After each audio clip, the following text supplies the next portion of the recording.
మోకాళ్ళు వేయడానికి ప్రతి ఒక్కరూ ఒక స్థలాన్ని ఏర్పాటు చేసుకోవాలి. ప్రతి దినము అక్కడికే వెళ్ళాలా, ప్రతి దినము అక్కడే ప్రార్థన చేయాలా. ఏటేటా అంట రామా నుండి షిలోహుకు వెళ్ళే వాళ్ళంట. ఎలకనా భార్య అయిన హన్న, అంతకుముందులో పెనిన్నా కూడా వెళ్ళేదిలేండి. ఎక్కడికి వెళ్ళేవాళ్ళు వీళ్ళు? ఏటేటా సంవత్సరానికి ఒక్కసారి రామా నుండి షిలోహుకు వెళ్ళేవాళ్ళు. షిలోహు అంటే దేవుని మందిరం, దేవుడు ఉండే స్థలం. ఆ స్థలానికి వాళ్ళు వెళ్ళేవాళ్ళు. అలాంటి పరిస్థితిని పక్కన పెట్టి అబ్రహాము జీవితంలోకి వస్తే, అబ్రహాము ఎక్కడికి వెళ్తున్నాడో అక్కడ అబ్రహాము ప్రార్థన చేసుకోవడానికి, దేవునికి బలి అర్పించడానికి ఆ స్థలంలో ఒక బలిపీఠమును ఆయన కట్టేవాడు. ఆ బలిపీఠము పైన పవిత్ర పక్షులు, పవిత్ర జంతువులు, పవిత్రమైనటువంటి గువ్వలు, కోడెలు, పవిత్రమైన వాటిని అక్కడికి తీసుకొచ్చి బలులు అర్పించేవాళ్ళంట. ఆ బలి అర్పించి దాన్ని కాలుస్తున్నప్పుడు దాంట్లో నుంచి లేస్తున్నటువంటి పొగ పరలోకానికి వెళ్ళి ప్రభు పాదాలు తడిపేదంట. పరలోకానికి వెళ్ళి ఆయనకు ఇంపైన సువాసనను అందించేయంట. ఆ ప్రార్థన జీవితం ఈ దినాల్లో మన జీవితాల్లో ఉందా?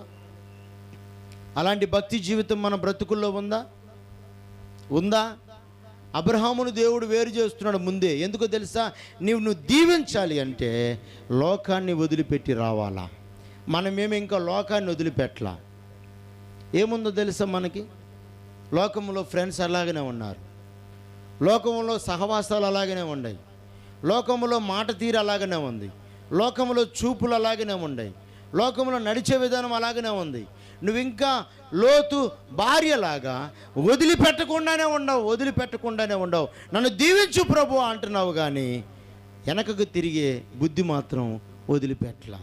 నువ్వు ఎప్పుడైతే వెనకకు తిరిగి చూడకుండా ఉంటావో అప్పుడు నీ జీవితం ఆశీర్వదించబడుతుంది. కొట్టుగట్టిగా చెప్పట్లా. ఎప్పుడైతే వెనకకు మళ్ళకుండా నీ బ్రతుకును ఉంచుకుంటావో అప్పుడు నువ్వు పరిశుద్ధంగా దేవుని సన్నిధిలో నిలబడతావు. అన్న ప్రతి ఏటేటా పోయి షిలోహులో ప్రార్థన చేస్తుంది. ఆ షిలోహులో ఆమె దేవుని దగ్గర నుంచి సమాధానం పొందుకునే వరకు షిలోహును వదిలిపెట్టి బయటికి రాలా. ఈరోజు బలిపీఠమును కడుతున్నావా? నీ ఇంట్లో అపవిత్రమైన వాటికి చోటు ఉంది, కానీ పరిశుద్ధుడైన దేవునికి మాత్రం చోటు లేదు. ఆలోచిస్తున్నావా నా ప్రియ సహోదరి? ఈరోజు నువ్వు బలిపీఠమును కట్టు. అబ్రహామును పిలిచాడు దేవుడు. దేనికి పిలుస్తున్నాడు దేవుడు? నేను చూపించే దేశానికి నువ్వు వెళ్తే దీవిస్తా అని చెప్పాడా? చెప్పలేదా? నేను చూపించే దేశానికి నువ్వు వెళ్తే నేను అక్కడ నిన్ను దీవిస్తా. ఈరోజు నీ బ్రతుకులో దేవుడు చెప్పిన పనిలో, దేవుడు చూపించిన మార్గములో, ఆయన చెయ్యమన్న పనిలో దైవజనుడు ద్వారా దేవుడు ఏదైతే పలికిచ్చాడో ఆ మాటకు నువ్వు లోబడుతున్నావా? ఆ మాటకు నువ్వు సరెండర్ అవుతున్నావా? దేవుని సేవకుడు ఏ మాట అయితే నీకు ప్రకటించిన మాటకు విధేయత కనపరిచే వ్యక్తివేనా నీవు? అన్నీ చేశాను, ఆయన దేవుడు ఏం చేశాడో? నో, తప్పు. బలిపీఠమును కట్టేవాళ్ళేదో చెక్ చేసుకో. ప్రతి దినము ధూప ద్రవ్య నైవేద్యములు బలిపీఠం దగ్గరికి వెళ్ళాలి. ఆ ధూప ద్రవ్య నైవేద్యములు నీ ప్రార్థన జీవితం ద్వారా ప్రభు దగ్గరికి వెళ్ళాలి. ఇంపైన సువాసనగా దేవుడు నిన్ను అంగీకరించాల. చివరిగా ఆదికాండము 4వ అధ్యాయము ఒక మాట చదువుదాం. ఆదికాండము 4వ అధ్యాయము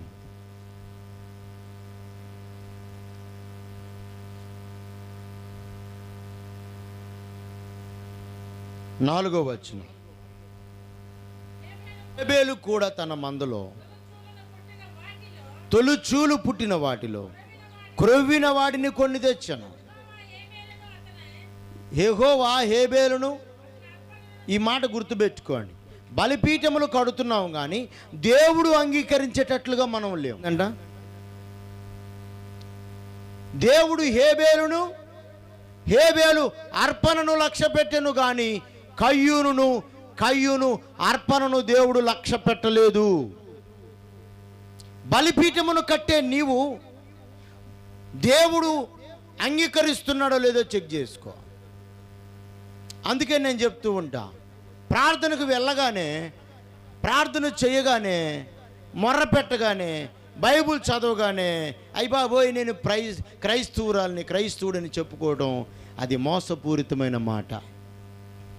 దేవుడు నిన్ను అంగీకరించాడా? నీ బలిని దేవుడు అంగీకరించాడా? నిన్ను దేవుడు యాక్సెప్ట్ చేశాడో లేదో చెక్ చేసుకో. మాట తీరు కొద్దిగా ఉండాలా, మనస్తత్వం మంచిగా ఉండాలా. అందరి బంధువుల్లాగానే నువ్వు కూడా రాబంధువులాగా ఇతరులను వేధిస్తున్నావేమో, ఆ రాబంధువు నువ్వేనేమో ఒకసారి చూసుకో.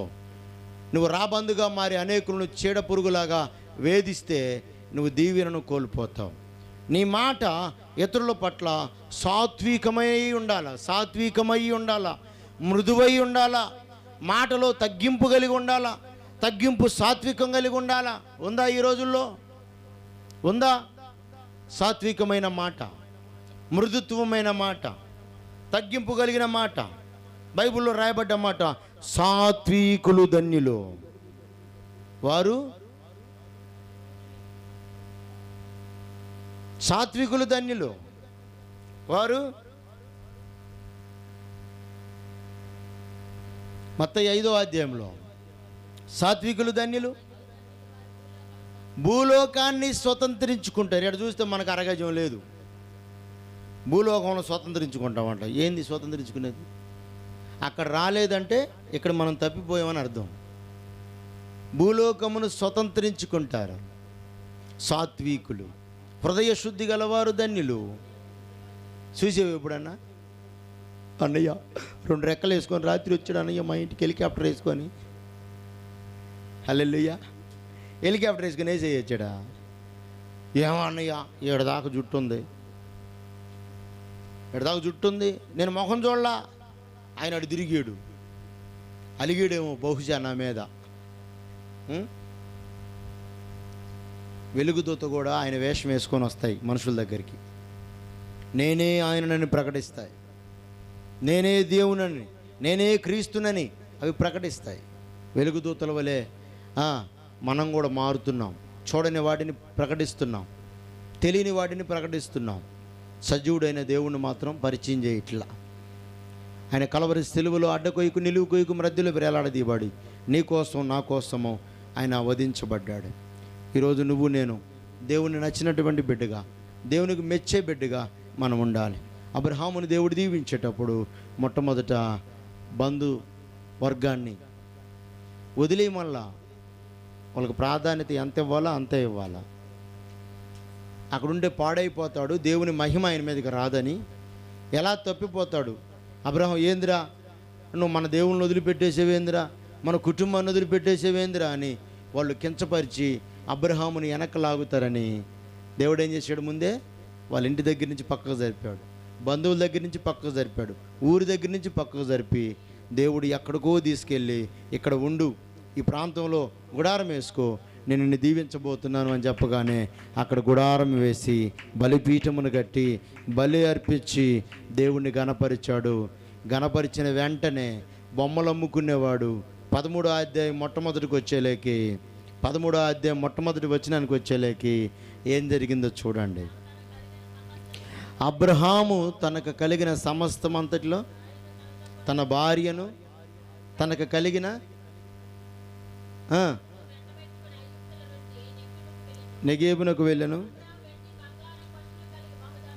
కొట్టు, గట్టి కొట్టు, గట్టి కొట్టు. బైబిల్ మీద కాదు, చేతితోటి గట్టి కొట్టండి. ముందు బొమ్మలు అమ్ముకునేవాడంట, తినడానికి కూడా పోషణ సరిగా లేనోడు.